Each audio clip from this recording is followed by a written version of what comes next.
Bonjour à tous.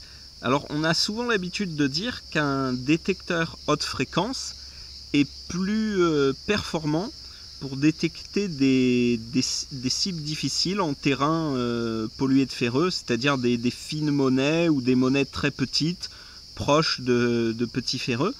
Donc souvent on en discute sur les forums et c'est vrai qu'on conseille aux gens dans ce type de terrain difficile sur petites cibles d'utiliser un haute fréquence. Donc on va voir dans ce test si c'est vrai ou si c'est une idée reçue. Donc je vais faire un test tout simple. Je vais utiliser comme monnaie test une monnaie de 1 centime d'euro. Pour la bonne raison, c'est que c'est une monnaie en fait l'intérieur est en fer ou en nickel, je sais plus bien, mais enfin c'est un ferreux. Et elle est juste plaquée d'une fine couche de cuivre. Donc ça correspond tout à fait à essayer de détecter, on va dire, une fine monnaie non ferreuse au milieu de ferreux. Et donc on va faire le test en basse fréquence et en haute fréquence et on va voir si le haute fréquence donne des meilleurs résultats. Alors par avance, désolé pour le bruit des cigales, mais étant donné que je suis dans le sud-est et qu'on est au mois de juillet, je peux pas faire autrement. Donc on va commencer le test en utilisant le Deus en basse fréquence. Donc je vais vous montrer tous les réglages. Donc sensibilité à 90,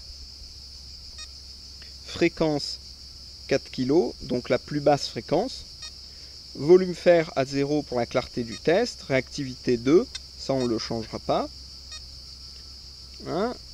Discret, je l'ai mis sur 6 pour éliminer les petits ferreux.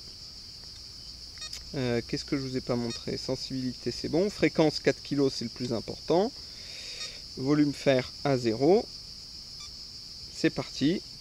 Donc sur la 1 centime d'euro,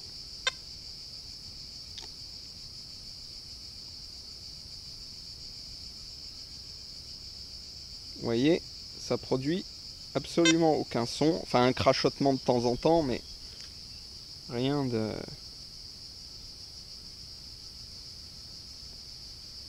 Je peux accélérer un peu les balayages, ralentir,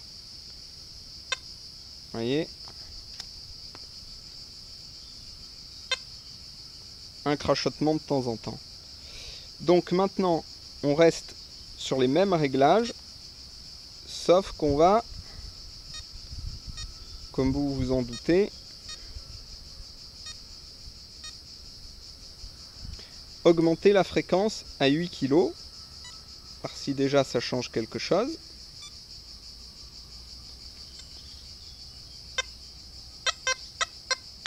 Alors déjà, vous voyez, en passant de 4 à 8 kg, on a déjà beaucoup plus de son. Alors, c'est un son entrecoupé, puisqu'il y a du son ferreux avec, et qu'on a le volume fer à 0. Mais dans l'autre sens, un son, voilà. Mais c'est pas encore net, hein.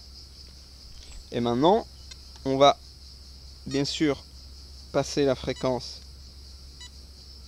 la plus haute, pour voir le résultat.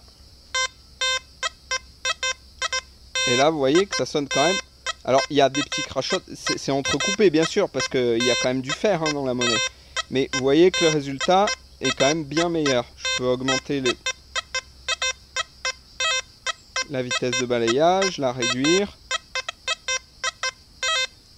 On va faire dans l'autre sens aussi.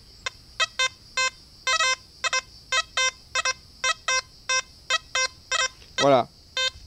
Donc, vous voyez que le meilleur résultat, on l'obtient en fréquence 18 kg. Donc c'est pas une légende pour les cibles difficiles en terrain difficile, c'est-à-dire les petites monnaies, les fines monnaies en terrain pollué de ferreux.